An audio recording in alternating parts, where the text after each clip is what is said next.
Colours ಕನ್ನಡದಲ್ಲಿ ಪ್ರಸಾರವಾಗ್ತಾ ಇರುವ ಭಾಗ್ಯಲಕ್ಷ್ಮಿ ಧಾರಾವಾಹಿಯಲ್ಲಿ ಭಾಗ್ಯ ತಂಗಿ ಪೂಜಾ ಹಾಗೂ ಕಿಶನ್ ಮದುವೆ ಪ್ರಸಂಗದ ಸಂಚಿಕೆಗಳು ಸಖತ್ ಇಂಟ್ರೆಸ್ಟಿಂಗ್ ಆಗಿ ಸಾಗ್ತಾ ಇವೆ.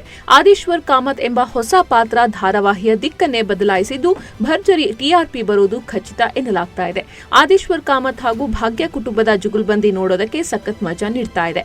ಕಿಶನ್ ಪೂಜಾ ಮದುವೆ ನಿಲ್ಲಿಸೋದಕ್ಕೆ ಆದಿಶ್ವರ್ ಕಾಮತ್ ಎಲ್ಲಿಲ್ಲದ ಪ್ರಯತ್ನ ನಡೆಸುತ್ತಿದ್ದಾನೆ. ಹೇಗಾದ್ರೂ ಮಾಡಿ ಈ ಮದುವೆ ನಿಲ್ಲಿಸಿಯೇ ತೀರ್ತೇನೆ ಅಂತ ಆದಿ ಪಣ ತೊಟ್ಟಿದ್ದಾನೆ. ಇದಕ್ಕಾಗಿ ಭಾಗ್ಯಳಿಗೆ ಹಣ ಕೊಡೋದಕ್ಕೆ ಮುಂದಾಗಿದ್ದಾನೆ. ಭಾಗ್ಯ ಮನೆಯವರು ಒಳ್ಳೆಯವರಲ್ಲ, ಸಂಸ್ಕಾರವಂತರಲ್ಲ ಅಂತ ಪ್ರೂವ್ ಮಾಡೋದಕ್ಕೆ ಹೊರಟಿದ್ದಾನೆ. ಕಿಶನ್ ಬಂದು ಎಷ್ಟೇ ಮನವೊಲಿಸಲು ಪ್ರಯತ್ನಿಸಿದ್ರೂ ಆದಿ ಮನಸ್ಸು ಕರಗ್ತಿಲ್ಲ.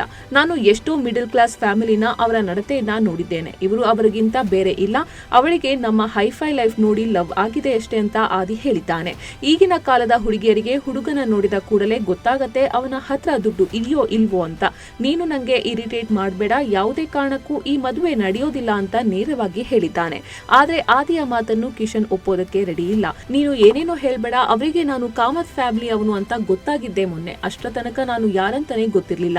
ಎಲ್ಲ ನಿನ್ನ ಮೂಗಿನ ನೇರಕ್ಕೆ ಯೋಚನೆ ಮಾಡಬೇಡ. ಫಸ್ಟ್ ಆಫ್ ಆಲ್ ನಿನಗೆ ಮಿಡಲ್ ಕ್ಲಾಸ್ ಮೆಂಟಾಲಿಟಿ ಬಗ್ಗೆನೇ ಗೊತ್ತಿಲ್ಲ. ಸುಮ್ನೆ ಕ್ಯಾನ್ಸಲ್ ಅಂದ್ರೆ ನಾನು ಒಪ್ಪೋದಿಲ್ಲ. ಮದುವೆ ವಿಚಾರದಲ್ಲಿ ಪ್ರೀತಿ ನೋಡ್ತಾರೆಯೇ ಹೊರತು ದುಡ್ಡು ಯಾರು ನೋಡಿಲ್ಲ ಅಂತ ಕೋಪದಲ್ಲಿ ಹೇಳ್ತಾನೆ. ಕಿಶನ್ ಮಾತು ಕೇಳಿ ಆದಿಗೂ ಕೋಪ ಬಂದಿದೆ. ಬಾ ನನ್ನ ಜೊತೆಗೆ, ನಿನ್ಗೆ ವಿತ್ ಪ್ರೂಫ್ ತೋರಿಸ್ತೇನೆ ಅಂತ ಕಿಶನ್ ಅನ್ನು ಆದಿ ತನ್ನ ರೂಮ್ಗೆ ಕರೆದುಕೊಂಡು ಹೋಗಿದ್ದಾನೆ. ಅಲ್ಲಿ ಸುಟ್ಕೇಸ್ ಓಪನ್ ಮಾಡಿ ತನ್ನ ಹಳೆಯ ಮದುವೆ ಕಾರ್ಡ್ ಅನ್ನು ಆದಿ ತೋರಿಸಿದ್ದಾನೆ.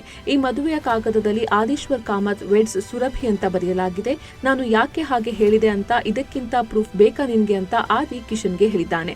ಸದ್ಯ ಈ ಮದುವೆ ಕಾಗದದ ವಿಚಾರದಲ್ಲಿ ಏನೋ ಅಡಕವಾಗಿರೋದು ಗೊತ್ತಾಗಿದೆ. ಬಹುಶಃ ಆದಿಗೆ ಮೊದಲು ಒಂದು ಮದುವೆ ಆಗಿತ್ತು. ಆಕೆಯು ಮಿಡಲ್ ಕ್ಲಾಸ್ ಫ್ಯಾಮಿಲಿಯವಳು. ಆದ್ರೆ ಆದಿ ಬಳಿಯಿಂದ ಹಣವನ್ನೆಲ್ಲ ಕಸಿದುಕೊಂಡು ಆಕೆ ಓಡಿ ಹೋಗಿರಬಹುದು. ಈ ಬಗ್ಗೆ ಸತ್ಯಾಂಶ ಮುಂದಿನ ಎಪಿಸೋಡ್ ನಲ್ಲಿ ಬಹಿರಂಗವಾಗಬಹುದು. ಇದಾದ ಬಳಿಕ ಆದಿಶ್ವರ್ ಈ ಮದುವೆಯ ಮಾತುಕತೆ ಯಾವುದೇ ಕಾರಣಕ್ಕೂ ಮುಂದುವರಿಬಾರದು ಅಂತ ನೇರವಾಗಿ ಭಾಗ್ಯಗೆ ಕಾಲ್ ಮಾಡಿದ್ದಾನೆ.